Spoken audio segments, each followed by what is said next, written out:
আমাদের ভালো লাগাতে সকলকে অনেক অনেক অনেক স্বাগত জানিয়ে আমার আজকের গল্প আরম্ভ করছি। আজকের গল্প অঙ্গীকার। গল্পটি তাহলে শুরু করি। খাতায় কলমে প্রেমের সপ্তাহ মানে ভ্যালেন্টাইন উইক উদযাপন শুরু হয়ে গিয়েছে। সমস্ত উপহারের দোকান, ফ্যাশন স্টোর, গয়নার দোকান, শপিং মল, অনলাইন সাইট সব জায়গায় লোভনীয় অফার, ছাড়ের হিড়িক চলছে। রোজ ডে পেরিয়ে আজ প্রপোজ ডে। বিশ্ববিদ্যালয়ের সমস্ত সিনিয়র দাদা দিদি থেকে আরম্ভ করে ওদের সমবয়সী যারা এখন প্রথম বর্ষের ছাত্রছাত্রী, তারা নিজেদেরকে ভালোবাসার মানুষকে প্রেম নিবেদন করে ফেলেছে। অথচ সেখানে সুপ্রিয়র কোনো হেলদোল নেই। নির্বিকার চিত্তে অন্য দিনের মতো ক্লাসের ফাঁকে ফাঁকে দিব্যি কমন রুমে গিয়ে ক্যারাম খেলে আসছে। খানিকক্ষণ ওর জন্য ক্যান্টিনে অপেক্ষা করে 2-4 কাপ চা, কড়াইশুঁটির কচুরি সাঁটিয়েও সুপ্রিয় আর আসবে না ভেবে যখন ঈশিতা বেরিয়ে এসে পার্কিং লট থেকে নিজের স্কুটিটা বের করে স্টার্ট দিয়েছে, ঠিক এমন সময় পিছনের সিটে এসে বসে ও। হেলমেটটা ভালো করে লাগিয়ে নিয়ে বলে, জলদি চল বিবেকানন্দ পার্ক, নিতাইদার ফুচকার দোকানে, জরুরি কথা আছে তোর সঙ্গে। এখন দুপুর গড়িয়ে বিকেল হতে চলল।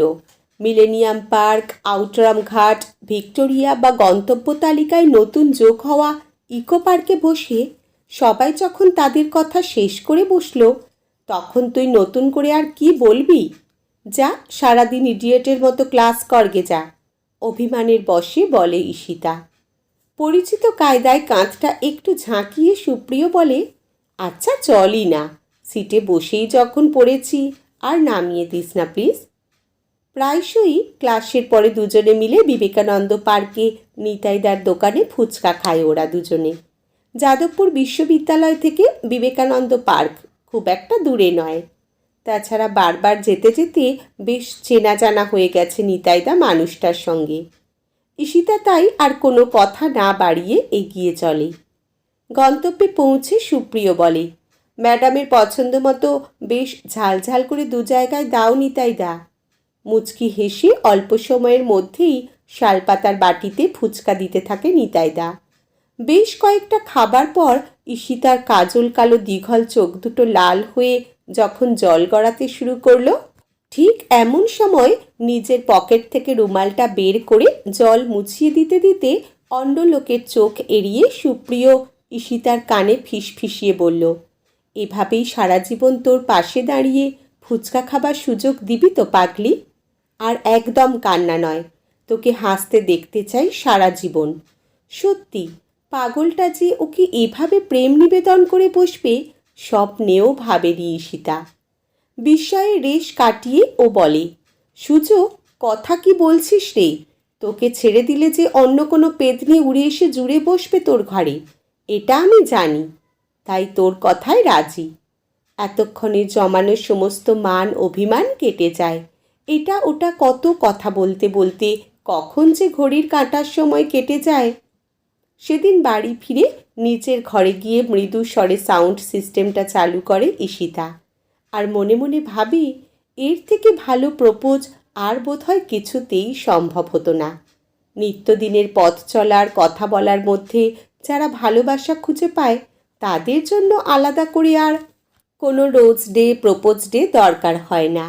সুপ্রিয় আজ ওকে বুঝিয়ে দিয়েছে, কোনো প্রেমের জায়গায় গিয়ে ফর্মালি প্রপোজ না করলেও ভালোবাসার অভাব পড়ে না, বরং সেটা আরও গভীর হয় পরস্পরের সাথে কাটানো মুহূর্তগুলোতে।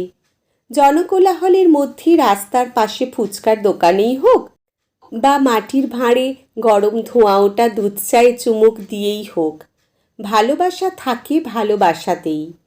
এলোমেলো পালকি ভাবনার মাঝে সুপ্রিয় ফোন করে। ফোনটা ধরতেই জিজ্ঞাসা করে, কি ভাবছিস ঈশা?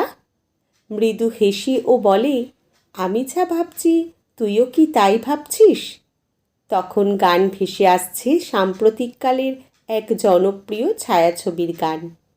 তুমি হাসলে আমার ঠোঁটে হাসি, তুমি আসলে জোনাকি রাশি রাশি, রাখি আগলে তোমায় অনুরাগে, বলো কিভাবে বোঝায় ভালোবাসি? প্রপোজ মানে একসাথে থাকার অঙ্গীকার। সেই শপথ নিয়েই এগিয়ে চলে দুটি হৃদয় আগামীর উদ্দেশ্যে। বহুমূল্য উপহার দিয়ে হাঁটু মুড়ে বসে সাহেবীকে তাই প্রেম নিবেদন তো অনেকেই করে। ওদের ভালোবাসার গল্প হোক একদম অন্যরকম। এই শহরের এক কোণে বরং পূর্ণতা পাক ঈশিতা আর সুপ্রিয়র এই অগোছালো প্রেম।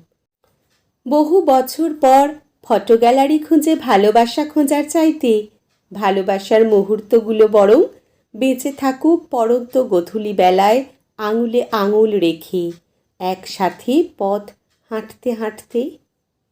আজকের গল্প এখানেই সমাপ্ত। কলমে পুষ্পিতা ভৌমিক, পাঠে জয়তী। ধন্যবাদ।